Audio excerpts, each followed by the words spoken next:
Digital Congo FM. La radio Digital Congo vous propose l'émission Limitless, produit par True Africa. Digital Congo FM. Bonjour, c'est Claude Grunitzky et je vous présente Limitless. Limitless est un podcast produit par True Africa qui pose les questions qui comptent pour l'Afrique. Nous cherchons des solutions africaines aux problèmes africains. Dans chaque épisode, nous posons à 3 invités une question qui compte pour les Africains. Et, sans surprise, ils ne sont pas toujours d'accord. Dans cet épisode, on parle de basketball. On n'a plus nécessairement besoin de partir de l'Afrique pour réaliser son rêve de devenir professionnel en basketball. Il y a une stigmatisation des joueurs africains qui ne sont que des spécimens physiques doués sur le plan athlétique. Le premier problème auquel feront face ces équipes-là et ce championnat fera face à ce championnat-là, c'est le problème des distances, c'est le problème de l'avion, c'est le problème des déplacements.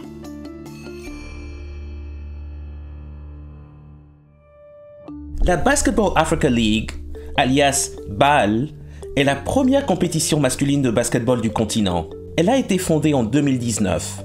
L'objectif de la BAL est de devenir la NBA pour l'Afrique. Donc, d'être aussi populaire que la NBA aux États-Unis, mais auprès des fans africains. La compétition veut également réussir à dénicher et à développer de nouveaux talents. Mais comment cela va-t-il se passer ? Comment pouvons-nous faire naître la prochaine génération de Gianni, Deng et Ibaka ? Mon premier invité est Amadou Fall, président de la BAL. Il a été chargé de lancer la BAL et d'organiser des matchs à Dakar, au Caire et à Kigali, ainsi que de gérer la situation délicate d'une compétition sportive pendant le Covid. Nous avons parlé de ce qu'il considère comme une réussite et s'il peut empêcher la NBA de déboucher ses joueurs. Voici notre conversation. Problème numéro 1, il fallait rendre le jeu accessible à tous les jeunes qui avaient envie de pratiquer le basket. Et puis après, on a commencé à organiser beaucoup de cliniques, donner des opportunités de participation aux jeunes garçons comme filles qui avaient de la passion pour le basket.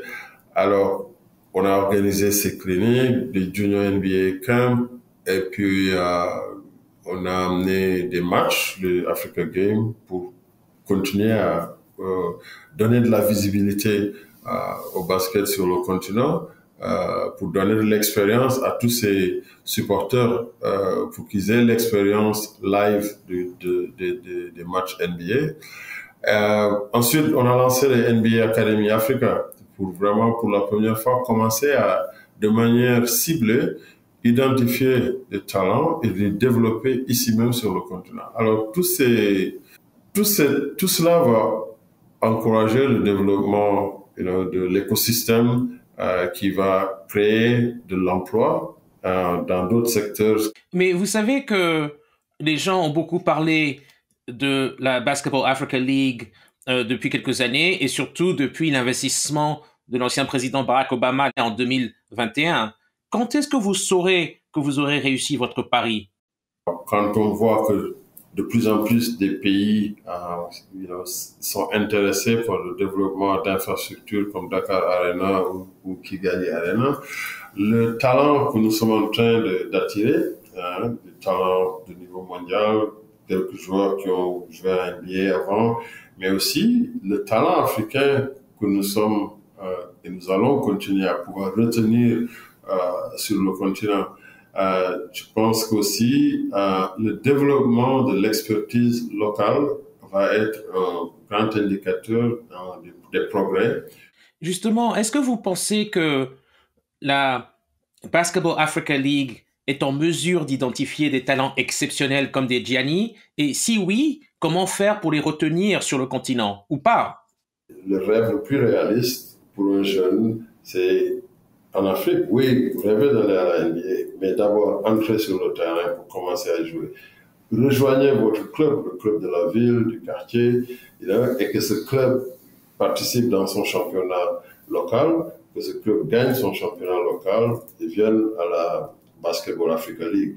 Le job, c'est d'attirer le plus grand nombre de jeunes à s'intéresser au travail qui se fait même sur le continent. En tout cas, qu'ils sachent que on n'a plus nécessairement besoin de partir de l'Afrique pour réaliser son rêve de devenir professionnel en basketball. On peut le réaliser ici même sur le continent. Mais si on est d'un talent exceptionnel et qu'on a l'opportunité d'aller en NBA, on sera de tout cœur et on encouragera, on continuera à faire ce qu'il faut pour accompagner ces jeunes talents. Mon deuxième invité est Flo Larkaï. Il est entraîneur et dénicheur de talent de l'équipe nationale du Soudan du Sud. Il est britannique-ghanéen et a joué professionnellement aux États-Unis, au Royaume-Uni et au Japon. Je lui ai demandé comment tout a commencé. Oui, j'ai commencé tôt, mais pas si tôt que cela. J'ai commencé vers 15 ans à Londres en jouant pour les Brixton Top Cats. Beaucoup de joueurs importants y ont joué. Le plus grand nom est certainement Luol Deng. Je suis sûr que vous le connaissez. Puis je suis allé aux États-Unis quand j'avais 18 ans. J'ai obtenu une bourse d'études secondaires et j'ai obtenu une bourse de première division à l'université La Salle. Et j'y étais lorsque j'ai été transféré en deuxième division. Ensuite, j'ai joué pour la Grande-Bretagne en 2008. En 2013, j'ai joué un total de 11 ans en pro. 1 an en Espagne, 7 ans au Japon et 3 ans en Angleterre. Je lui ai demandé ce que c'est que d'être l'un des entraîneurs adjoints de l'équipe du Soudan du Sud. Oui, c'est un honneur. C'est un privilège d'être l'un des assistants d'entraîneur pour le Soudan du Sud. Un de mes amis très proches, avec lequel j'ai grandi et que je connais depuis 25 ans, Luol Deng, qui est le président de l'association, m'a appelé directement en disant qu'il avait repris le poste d'entraîneur-chef et comme j'avais déjà fait beaucoup avec ses camps sud-soudanais aux États-Unis et en Angleterre, il m'a demandé « Accepterais-tu d'être assistant ?» J'ai répondu « Oui, bien sûr ». C'était en 2020, fin 2020. Avec le reste des autres entraîneurs et un groupe de joueurs dévoués, nous avons essayé de faire notre travail sur le continent. J'ai également voulu savoir ce qu'il faut faire à son avis pour que la compétition africaine de basketball soit un succès. Ils sont actuellement sur la bonne voie. Avec la mise en œuvre de la BAL Elevate, où sont inclus les jeunes joueurs de la NBA Academy, ce sera très important pour le basket africain. En tant que recruteur, je cherche le prochain talent pour la NBA. Et en ce moment à la BAL, beaucoup de gars sont un peu plus âgés et ne sont peut-être pas pris en considération par la NBA ou la G-League. Mais ces gars plus jeunes sont aussi talentueux et n'ont pas l'opportunité d'aller aux États-Unis. Ils sont inclus dans certaines de ces équipes BAL. Certes, ça va être difficile d'être un gros bassin, mais la G-League, c'est comme un tremplin pour la NBA. Cela pourrait être de la BAL à la NBA ou ailleurs dans le monde. Mais, bien entendu, les obstacles existent. Alors, quels sont ces obstacles ? Les principaux obstacles sont évidemment de trouver les talents assez tôt. Et l'une des choses les plus importantes que nous devons développer sur le continent, ce ne sont pas les joueurs. Nous avons les ressources pour les joueurs. Nous développons davantage notre culture de la formation. Je pense donc que s'il y a plus d'implication de sources extérieures, il y aura beaucoup de joueurs qui jouent en tant que professionnels qui vont pouvoir aider en retour. Si nous commençons à développer notre culture de la formation, je pense que ces joueurs qui découvrent le basketball à 12 ou 15, voire 17 ans, ce n'est peut-être pas trop tard pour eux. Je crois donc à ce développement de l'entraînement sportif. Je crois au fait d'avoir un bon contenu d'entraînement, pas seulement composé de comment tirer, pas seulement composé de comment dribbler, mais aussi de comment penser le jeu. Même si j'ai eu des entraîneurs de haut niveau, il y a une stigmatisation des joueurs africains qui ne sont que des spécimens physiques doués sur le plan athlétique, mais n'ayant pas le QI du gars formé quelque part en Europe ou quelque part aux États-Unis. Nous pouvons donc apporter ce niveau d'entraînement au continent, obtenir ces jeunes joueurs avec le QI dont ils ont besoin pour vraiment concourir à l'échelle internationale, et ce sera la meilleure chose pour le continent. Notre troisième invité est Bamba Kassé. Il est journaliste sportif à l'agence de presse sénégalaise. Il a été directeur de la communication de la Fédération sénégalaise de basketball. Voici son entretien avec la journaliste Sinatou Saka. Pensez-vous qu'il soit possible pour le continent africain d'avoir une ligue continentale de basketball au même format que la NBA? Je pense que déjà avec ce qu'on est en train de vivre avec la BAL, la balle, on devrait pouvoir, si l'expérience se déroule bien, on devrait normalement pouvoir avoir notre propre championnat. Après, écoutez, comme la NBA avec des matchs en aller-retour programmés presque tous les jours, en une saison régulière de 82 matchs, non, ce ne sera pas possible. En tout cas, pas maintenant. Le premier problème auquel feront face ces équipes-là et ce championnat fera face à ce championnat-là, c'est le problème des distances, c'est le problème de l'avion, c'est le problème des déplacements. Ensuite, il y a un autre problème, ce sera le problème des infrastructures. Ensuite, le troisième problème, ce sera peut-être le problème pas de la programmation télé, parce que les Africains, ils aiment regarder du sport et ils aiment particulièrement, à part le football, ils aiment le basketball. Mais il faudra s'attendre à ce que, en plus donc, de la distance, en plus des infrastructures, voilà, qu'il y ait donc peu de programmes concurrents.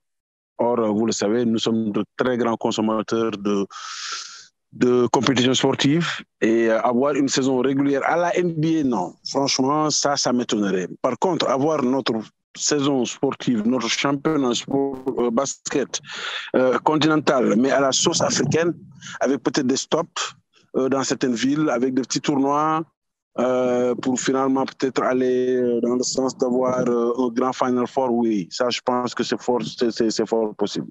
Que faut-il faire pour dénicher la prochaine génération de basketteurs?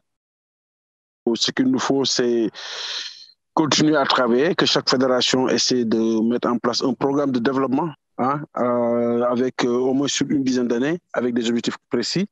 Ce qu'il faut également, c'est peut-être une bonne politique de détection et puis une politique d'instauration d'infrastructures. Vous savez, la différence entre le football et le basket en Afrique, c'est que le football, ça se joue partout.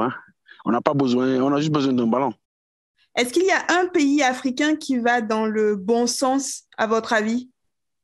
Il y en a plusieurs. Aujourd'hui, le Rwanda, il est en train de faire d'énormes efforts. Le Mali, il y a quelques années, avait déjà entamé ces mêmes efforts. Vous avez entendu parler de la politique de détection qui les a amenés à avoir de très bonnes équipes et surtout de très belles sélections qui ont été présentes dans toutes les catégories, surtout chez les jeunes, pendant très longtemps. Aujourd'hui, le Mali régulièrement va en Coupe du Monde. Voilà, bon, les autres pays, c'est des pays qui ont déjà de bonnes politiques de développement, mais qui devront, à mon avis, les réactualiser. Comment faire pour retenir les talents du continent sur le continent? Les meilleurs Français, les meilleurs Serbes, les meilleurs Canadiens, les meilleurs Australiens, les meilleurs Américains, ils sont tous en NBA. Par contre, ce qu'il nous faut, c'est ne pas perdre nos talents. Nous avons des talents moyens qui peuvent normalement rester en Afrique, compétir en Afrique, plutôt que d'aller dans des pays où ils ont des salaires quasiment de misère. Mais nos meilleurs talents, on ne pourra pas les retenir. Ça, c'est clair. Parce que le sport, c'est une industrie. Les meilleurs, ils vont toujours jouer dans les championnats où on les paye le mieux, où on les paye le plus. Merci à Amadou, Flo et Bamba pour leurs éclairages. Nous avons les joueurs, nous avons les fans et nous commençons à construire les infrastructures. Le potentiel de la Basketball Africa League est illimité et il ne fait que commencer. Merci pour votre écoute. Ce podcast est rendu possible grâce à une subvention du département d'État américain et de la fondation Seenfire. Vous pouvez écouter ce podcast sur toutes les bonnes plateformes et sur www.trueafrica.co/limitless. Digital Congo FM